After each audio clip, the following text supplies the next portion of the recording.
नमस्कार।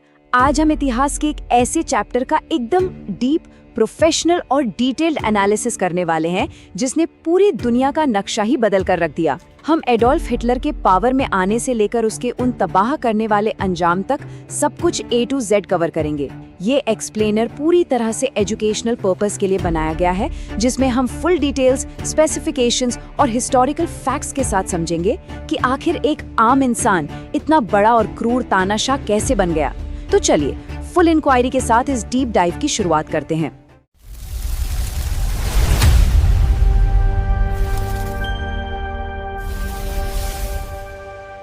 क्योंकि हमें इस टॉपिक को पूरी बारीकी से समझना है, हम इसे बिल्कुल क्रोनोलॉजिकल ऑर्डर में ब्रेक डाउन करेंगे। हम शुरुआत करेंगे वर्साई की संधि से, फिर देखेंगे नाजियों का राइज, उनका सत्ता पर पूरा कब्जा, न्यूरनबर्ग कानून और आखिर में ऑपरेशन बारबरोसा और वर्ल्ड वॉर 2। हम एकदम स्टेप बाय स्टेप चलेंगे ताकि कारण और प्रभाव का पूरा चेन अच्छे से समझ आ सके। तो सबसे पहले बात करते हैं उस पॉइंट की जहां से इस पूरे क्राइसिस की शुरुआत हुई। जर्मनी में चरमपंथ अचानक से नहीं आ गया था। इसकी जड़ें वर्ल्ड वॉर 1 के बाद की तबाही में छिपी थीं। एक ऐसी ट्रीटी जिसने सब कुछ बदल कर रख दिया। वर्ल्ड वॉर 1 के बाद वाइमार रिपब्लिक पर जो पेनल्टीज लगाई गईं, उनका स्केल सच में दंग करने वाला था। यहाँ हम देख सकते हैं कि अल्सेस लोरेन जैसे इलाके तो छीन ही लिए गए, लेकिन सबसे बड़ा झटका था सार बेसिन जैसे मेन इंडस्ट्रियल एरियाज का जाना। इसने जर्मनी की इकोनॉमी की कमर तोड़ दी और ऊपर से वॉर गिल्ट क्लॉज और $33 बिलियन का भारी भरकम हर्जाना। इस सब ने मिलकर देश में ऐसी पॉलिटिकल अनस्टेबिलिटी पैदा की कि स्पार्टिसिस्ट और कैप जैसे बड़े विद्रोह भड़क उठे। और अगर हम उस वक्त के एलाइज यानी मित्र राष्ट्रों के माइंडसेट की बात करें तो ये एक लाइन सब कुछ बयान कर देती है। हम जर्मन नींबू को तब तक निचोड़ेंगे जब तक कि बीज न चटकने लगे। इस तरह के बयानों और नीतियों ने आम जर्मन जनता के अंदर अपमान की एक ऐसी आग लगा दी थी जिसे आगे चलकर एक्सट्रीमिस्ट्स ने अपने फायदे के लिए बहुत चालाकी से इस्तेमाल किया। अब जरा इस नंबर पे गौर कीजिए, 4 बिलियन। ये कोई छोटा मोटा फिगर नहीं है। हर्जाना चुकाने के दबाव में जर्मनी में इतनी भयंकर हाइपर इन्फ्लेशन यानी अति मुद्रास्फीति आई कि सितंबर 1923 आते आते एक सिंगल अमेरिकन डॉलर की कीमत 4 बिलियन जर्मन मार्क्स के बराबर हो गई थी। मतलब लोगों को एक ब्रेड खरीदने के लिए नोटों से भरी हुई बोरियां ले जानी पड़ती थी। सोचिए, ऐसी हालत में कोई भी देश कैसे स्टेबल रह सकता था। और बिल्कुल यही वो पॉइंट था जहां एक फ्रिंज पॉलिटिकल ग्रुप यानी ऐसी पार्टी जिसे कोई ज्यादा पूछता नहीं था, वो मेन स्ट्रीम में आने लगी। यहीं से शुरू होता है नाजियों का उदय। इस टाइमलाइन से हम हिटलर की स्ट्रैटेजी में आए एक बहुत बड़े शिफ्ट को समझ सकते हैं। 1923 में उसने बियर हॉल पुच के जरिए हथियारों के दम पे पावर छीनने की कोशिश की थी, जिसमें वो बुरी तरह फेल हुआ और उसे जेल जाना पड़ा। वहीं उसने अपनी कुख्यात किताब माइन काम्फ लिखी, लेकिन जेल से बाहर आने के बाद उसने समझ लिया था कि अब तख्ता पलट से नहीं बल्कि लीगल और डेमोक्रेटिक रास्ते से ही पावर में आना होगा। और फिर 1929 के ग्रेट डिप्रेशन ने उसको एक ऐसी अपॉर्चुनिटी दी जिसमें वो जनता का सबसे बड़ा मसीहा बनकर उभरा। 1920s के आखिर का ये दौर कुछ अलग ही था।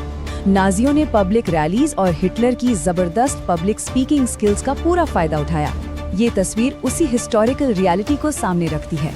हिटलर अपने भाषणों से जनता को हिप्नोटाइज कर देता था और उनको एक नए, मजबूत, सत्तावादी सिस्टम का सपना दिखाता था। और भूखी परेशान जनता के लिए ये सपना बहुत बड़ा सहारा था। तो उनका एजेंडा क्या था? उन्होंने सिंपली इस क्राइसिस और कम्युनिस्ट के डर को कैश इन किया। नाजियों ने खुद को स्टेबिलिटी का इकलौता ऑप्शन बताया। उन्होंने वादा किया कि वो बैंक्स को बचाएंगे, अनएम्प्लॉयमेंट खत्म करेंगे। उन्होंने कम्युनिस्टों और लेबर यूनियंस को कुचलने की बात कही, जूइश फाइनेंसर्स को हटाने की बात की और सबसे बड़ा वादा किया जर्मनी को वापस से एक वर्ल्ड पावर बनाने का। लेकिन असली खेल शुरू होता है 1933 में, जब पावर हाथ में आई। यहाँ से हम देखेंगे कि कैसे लीगली कानूनों का इस्तेमाल करके अंदर से ही एक डेमोक्रेसी की हत्या कर दी गई। पावर पर पूरा कंट्रोल करने का ये प्रोसेस एकदम सिस्टमैटिक और सूडो लीगल था। पहले जनवरी 1933 में हिटलर चांसलर बनता है, फिर फरवरी में पार्लियामेंट यानी रेस्टाग की बिल्डिंग में आग लगने का फायदा उठाकर इमरजेंसी लगा दी जाती है। मार्च में द इनेबलिंग एक्ट पास होता है, जिससे पार्लियामेंट को पूरी तरह बाईपास कर दिया गया। और आखिर में 1934 में प्रेसिडेंट हिंडनबर्ग की डेथ के बाद हिटलर ने प्रेसिडेंसी और चांसलरशिप दोनों को मर्ज कर दिया। एक कोएलिशन गवर्नमेंट देखते ही देखते एब्सोल्यूट डिक्टेटरशिप बन गई। इस पूरे टेकओवर को नाम दिया गया ग्लिचशल्टुंग, यानी पूरे सिस्टम का नाजीकरण। एक तरफ डेमोक्रेसी का दिखावा चल रहा था और दूसरी तरफ स्टेट के सपोर्ट से टेरर फैलाया जा रहा था। एसए और एसएस जैसे फोर्सेस का इस्तेमाल करके हर तरह के ऑपोजिशन को डराया धमकाया गया। सिविल लिबर्टीज सस्पेंड कर दी गई और सिविल सर्विसेज से सभी गैर आर्यों को निकाल बाहर किया गया। जब एब्सोल्यूट पावर मिल गई तो नजरिए बदलने में देर नहीं लगी। अब डिक्टेटरशिप ने अपनी रेसिस्ट और कट्टर सोच को ऑफिशियली कानून का रूप देना शुरू कर दिया, जिसे हम न्यूरनबर्ग लॉज के नाम से जानते हैं। 1935 की न्यूरनबर्ग रैली में ये दो अलग अलग कानून एक साथ पेश किए गए। एक तरफ यहूदियों और जर्मनों के बीच शादी और किसी भी तरह के रिलेशन पर पूरी तरह बैन लगा दिया गया। इसे उन्होंने प्रोटेक्शन ऑफ जर्मन ब्लड का नाम दिया। और दूसरी तरफ सिटीजनशिप लॉ आया, जिसके तहत सिर्फ जर्मन ब्लड वाले ही नागरिक माने गए। बाकी सबको सिर्फ स्टेट सब्जेक्ट्स यानी प्रजा बना दिया गया, जिनके पास कोई बेसिक ह्यूमन राइट्स बचे ही नहीं थे। इन सूडो लीगल कानूनों का ग्राउंड लेवल पर असर बहुत भयंकर था। सोसाइटी में एक अजीब सा सोशल बॉयकॉट शुरू हो गया। लोगों को मेडिसिन और टीचिंग जैसे प्रोफेशन से निकाल दिया गया। यहूदी बिजनेसेस को जबरदस्ती बंद करवाया गया। और यही वो इंस्टीट्यूशनल नफरत थी जिसने आगे चलकर मास डिस्प्लेसमेंट और द फाइनल सोल्यूशन यानी सिस्टमैटिक तरीके से मारे जाने वाले नरसंहार का रास्ता साफ किया। अब हम आते हैं इस कहानी के आखिरी और सबसे दर्दनाक हिस्से पर। एक ऐसी डिक्टेटरशिप जिसका विस्तार करने का फितूर आखिरकार पूरी दुनिया को वर्ल्ड वॉर 2 की आग में झोंक देता है।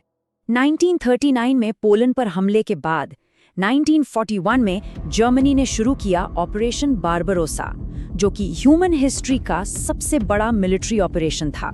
इसका मकसद था सोवियत संघ को पूरी तरह खत्म करना। करीब 4 मिलियन एक्सिस सोल्जर्स ने 1800 मील लंबे फ्रंट पर अटैक किया। लेकिन जब जर्मन सेना मॉस्को के बाहर रुकी तो जर्मनी एक ऐसे वॉर ऑफ एट्रिशन में फंस गया जिसकी उसने कभी उम्मीद नहीं की थी। और इस फ्रंट पर जो तबाही हुई उसको मेजर करना भी मुश्किल है। सिर्फ ईस्टर्न फ्रंट की बात करें तो 26 मिलियन, जी हाँ, 2 करोड़ 60 लाख से ज्यादा लोग इस अकेले मोर्चे पर मारे गए। ये वर्ल्ड हिस्ट्री का सबसे डेडली वॉर जोन बन गया था। ऑपरेशन बारबरोसा की ये सबसे बड़ी विफलता एक ऐसे अंत की शुरुआत थी जिसने पूरे पॉलिटिकल मैप को बदल दिया। उन बड़े बड़े खोखले वादों का अंत हुआ जर्मनी की पूरी तबाही में, लाखों लोगों की मौत में, और एक ऐसे यूरोप में जो अगले कई दशकों तक एक कम्युनिस्ट ईस्टर्न ब्लॉक और डेमोक्रेटिक वेस्टर्न ब्लॉक के बीच बंट गया था।